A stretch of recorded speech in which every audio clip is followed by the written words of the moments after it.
I was told to have 5 minutes, so it's going to be a crash course run through the book, basically. It's comprised of an exhibition for which we basically made the book to provide the content. It's an exhibition in Taipei. You might have seen the pictures on the blogs, which do not tell the entire story. So that's why we have a book. The book, The Vertical Village, Individual, Informal and Intense, it's basically stating the question of the Asian block attack. What do we see? We see urban villages disappearing, which is a quite well-known phenomenon, but we were asked to come up with a new proposal for it. Basically what we're looking at is the Asian region. We run through a timeline of Seoul, Hong Kong, Beijing. And what you see basically on this image is it's done by Google Earth, where you can see on the left from 2002 up to 2009 that all the informal settlements, the urban villages, the kampungs and the butongs, are being demolished and replaced by high-rise, by this gigantic blocks of housing, which is pretty well known. The death and life of the urban village, extinction. What do we see? Red is the block attack, and blue is the urban village. It's again the nine villages analyzed in a thorough manner, where we see the timeline again from 1930 to 2010. 1930, Beijing, quite small, quite informal, quite focused on its kampungs. Butongs, exactly. All the names. Anyway, 2010 is red, the virus of the block attack, basically. What we then propose is how do you really want to live? So what we did is basically have this questionnaire, this program mimicked basically what we have in the Netherlands, is this real estate agent on television, which takes four couples and finds houses for them on television. So it runs through the questions of how would they want to live if they are not set to the limits or the boundaries of existing real estate. From that we come up with architecture on demand, which is the housemaker. A housemaker's program, in this case flash build. It runs through a data tree, so quickly we can pre-script a situation of houses, of desires, of different settings, which result in your house of your dreams, basically. The dream basically is to demolish the block and come up with this stack of houses. How to do it? What we especially focused on basically is the rules. What sunlight do we can we provide? How can we manage and how can we monitor? What privacy values are implied there? What have been done before? What to learn from others? We do a quick Google search. Vertical village. Apparently, it's a very well-known phrase. So we started to investigate evolution step by step. Oh, missing a slide. What we're doing here is what we did with the Berlage Institute in Rotterdam. We have 6 parameters analyzed in an evolutionary manner. 6 days, 6 groups, 6 different topologies of parameters. And each day it is swapped, so each group had to react on the previous one. It's about engineering, it's about light, access, everything, etc.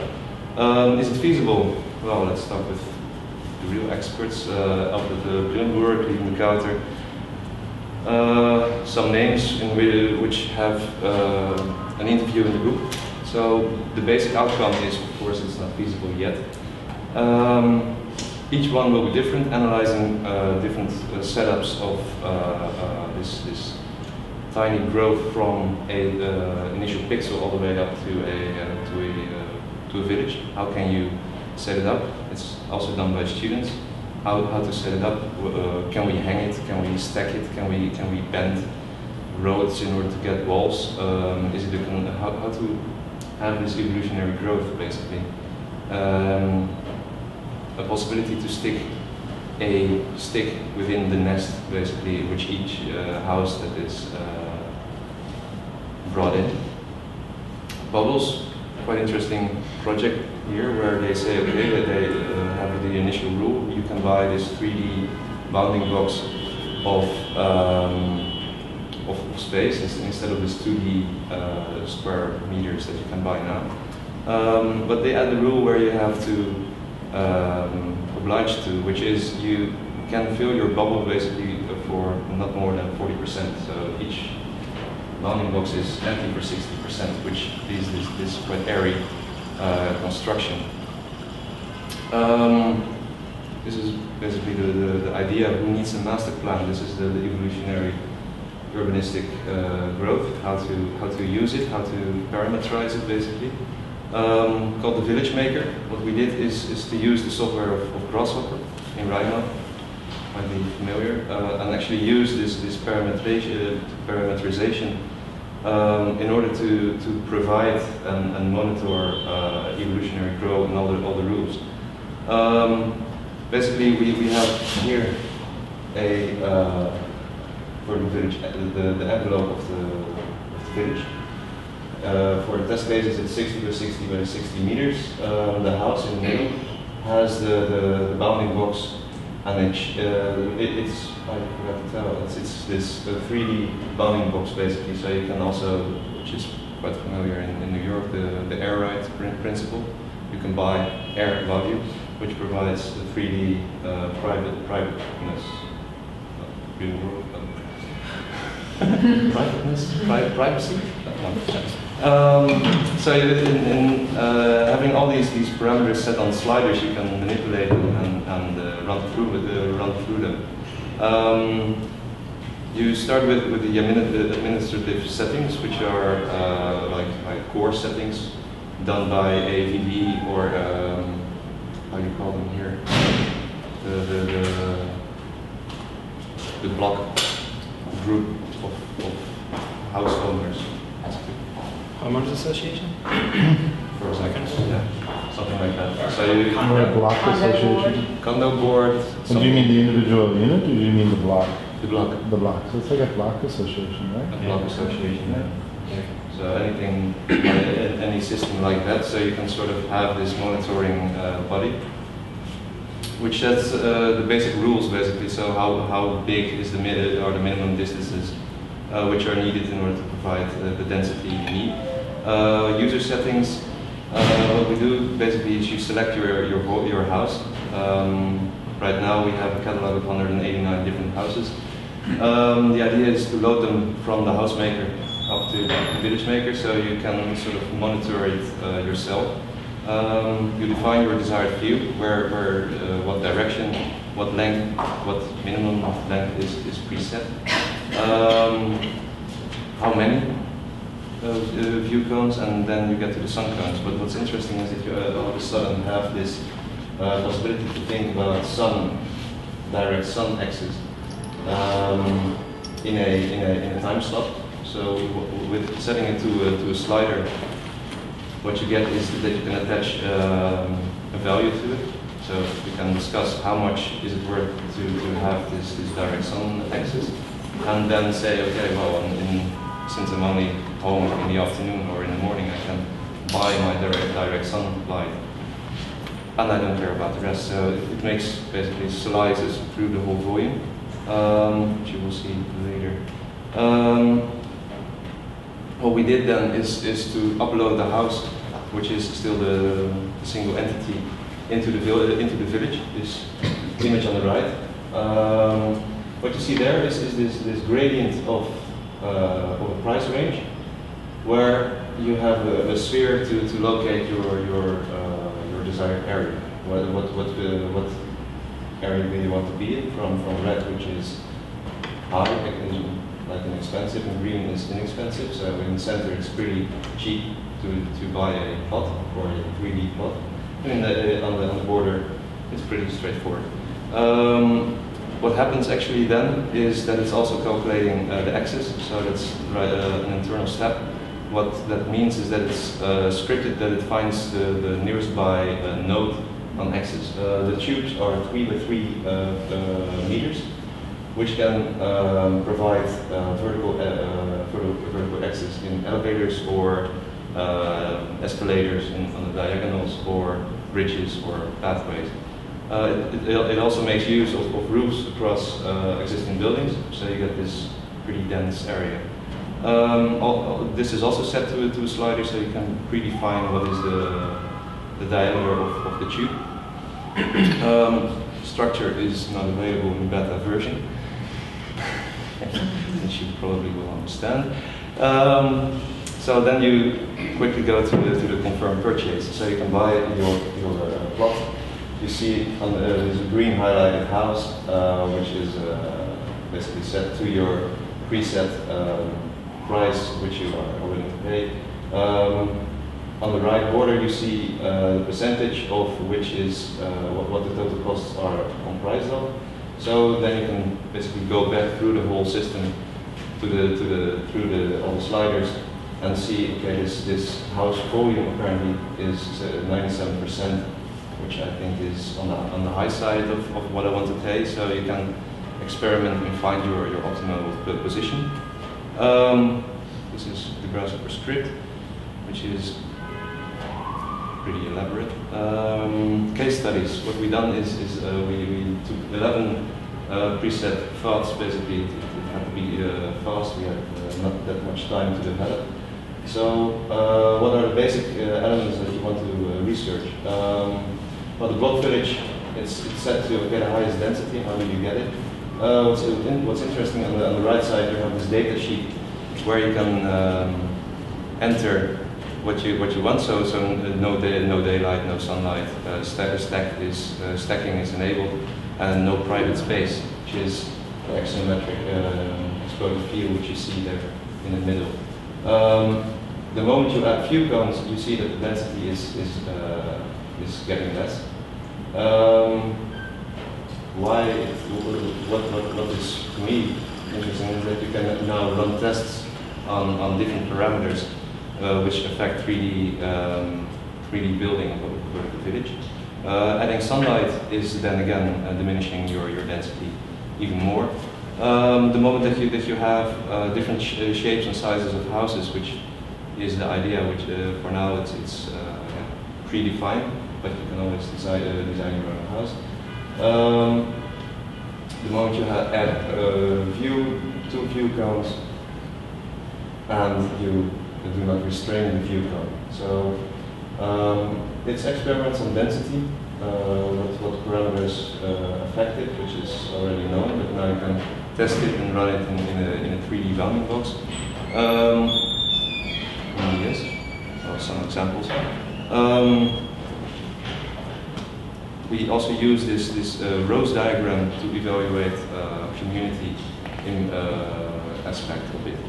What is basically the idea also of the community aspect is that it's, I forgot to tell you, it's basically where you, what came out of the analysis of the urban villages is that it's geared towards community living.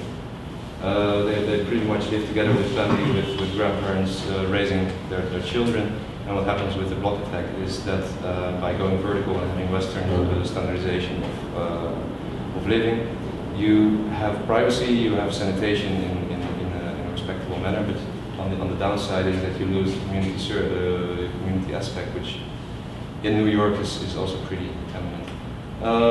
Some visualizations of this dream, how would it look like, how could it look like in a pretty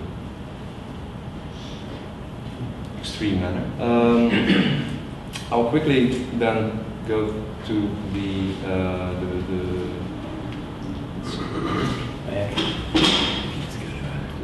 are you there?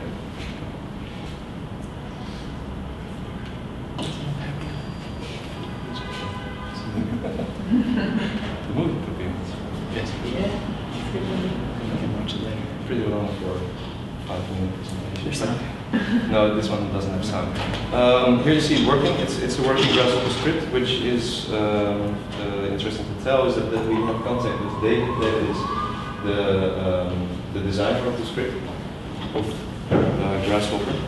And so we have stuff happening here which was not possible before, which I'm going to tell right now. Here you see how you can arrange your choices of sunlight to view cones. The same? Yeah. What we test here is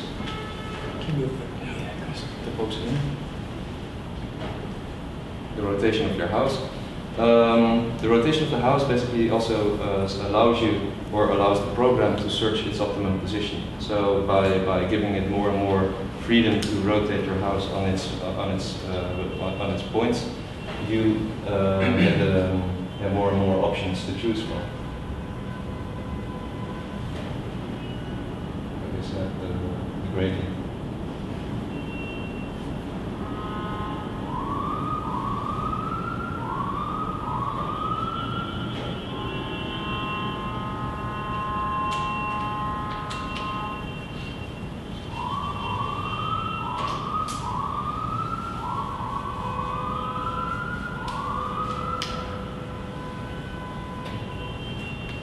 What's happening is you do it over and over and over again up till the moment where your village envelope is filled and where the village is full. Then the tests where you can see and view the impact of your decisions, which is something I showed you, but now it's visualized in a bit more concise manner. Yeah, it raises questions. Do we want to live like this? Do we want to? What influences, what parameters do we allow ourselves to live in a dense urban area? Where I'll finish. Here you can see the volume. Quickly finish with the rendered version of it.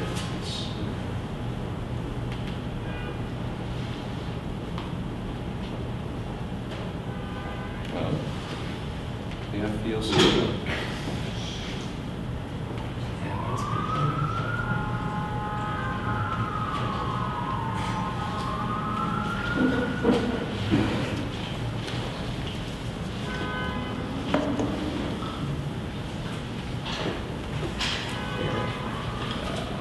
said that on the rows you were evaluating the community aspects of it. What did you take into account for that? And was there a way for people to use that in their decisions? Well, it's movie night doesn't work. I don't know. Yeah, basically what we did here is this rose diagram, which I did not include in the presentation.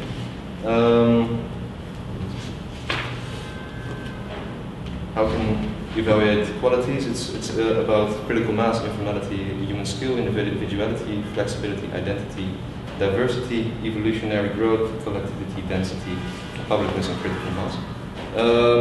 What they do basically is give parameters for living.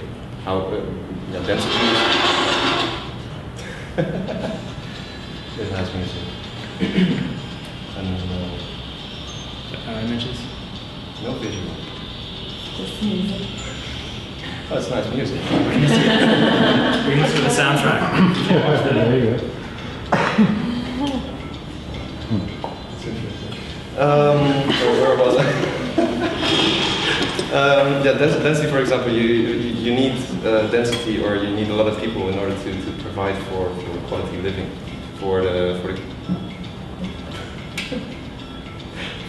coffee shop around the corner,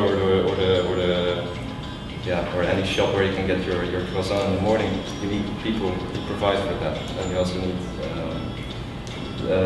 diversity of people in order to have this array of choice. Otherwise, you have this monofunctional city. So that's basically a validation model assigned to the script. Yeah. We don't have image, then the sign doesn't really make sense. So yeah, it's assigned afterwards. Right now, we're working on a way to incorporate it within the script. Yeah. It works, but not sufficiently that we put it in. But so you can. So yeah, to answer your question, yes, it would be a way to use the software. Yeah. To see what sliders would react on what community values. So you could use the community values to affect the form the same way that the sun cones are affecting the form. And what impact might those community values have on form? Density is the most clear one, maybe. On the form of the whole village is that it's getting lower for individual qualities. So you want a lot of privacy, you want a lot of sunlight. Then the density gets lower and lower. The moment you feel free to have less privacy, less sunlight, direct views, then the density increases, of course, and also your critical mass to provide for all the services. It's pretty straightforward urbanism through a 3D script. So that's a good question. Well, what about the intangibles, though? The things like identity, or the. They're right now reverse applied. So we have a scoring system.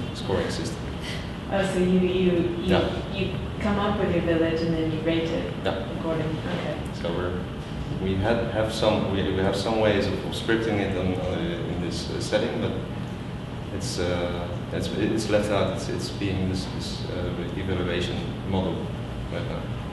But I think it's interesting first to focus on what parameters influence it and what parameters we can assign, in order to get a working model and test it from there. I guess I'm curious about what the limits are on how you can affect the choices of other future residents. And so if you choose a home or typology that has a certain amount of sun access or a certain amount of space or a certain location in the kind of super block, how that affects, yeah, I'm sorry that the video didn't work. How you build limits into the process so that you can't come to dominate other people's choices, or for that matter, find that you have no options available to you and you're not able to choose the sun cones or this, that, the other thing that you might want because other people have limited your choices. And how do you code for that? Well, I'm aware that it's a pretty naive system where it's acting on the premise that everybody has its mindset to increasing the goodness and the effectivity of the village, of course. But it's basically set in the core settings where you set the parameters of the minimum amount of view cones. When you set the minimum to 15 meters, for example, which is a building rule in the Netherlands, to have the light entry within apartments. I'm not sure on the numbers here in New York. But anyway, you can sort of control it by making minimum distances within. If you, for example, use the privacy bounding box around the house to where you say, okay, you cannot exceed beyond a certain number. You can build in slots, locks of numbers, which make it a pretty closed-up system. We try to run tests where you have a random growth and you have the possibility to basically fuck up the system. Which I'm allowed to say in this country, or? You can use that word here. Okay. Studio-X. But basically they underpin the fact that it's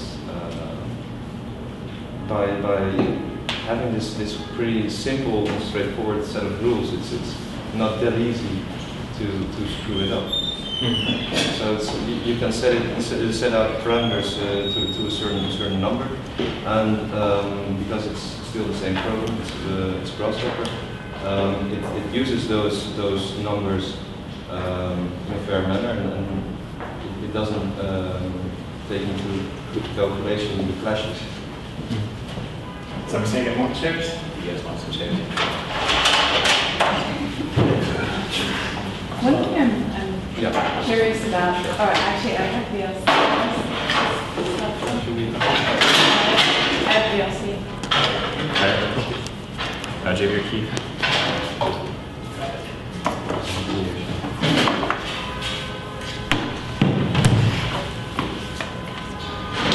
Where's the port for you guys? It's the only necessary.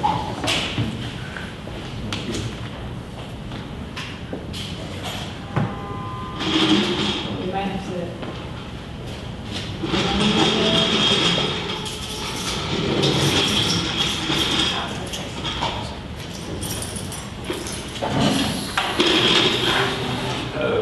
I'm actually just curious if you can maybe, or while you're setting that. Of course. The premise of the whole project is to demolish the superblock and replace it with the vertical village. And I guess I'm just curious about the impulse behind that, and if there is, like, as a formal exercise, modeling this village through algorithmic or parametric desiring patterns, I think is a really exciting formal exercise. But I guess I'm just curious about the motivation behind getting rid of the superblock and then replacing it with these sorts of personal decision-based, sort of anti-communitarian spaces. Interesting. Why? Yeah. Question. Why is it basically that it's cities become monotonous in a way, where the vertical living, which is promoted by a lot of architects, is basically limited to either crossings like the Stephen Hall project in Beijing, to a pathway on a certain level, which is then public. What is it? Do you all know the name? Stephen Hall. The Stephen Hall project in Beijing, the hybrid. The one The linked hybrid, exactly. the common areas. Yeah, exactly. And so it's only set to certain levels and this publicness. But what we were after basically is that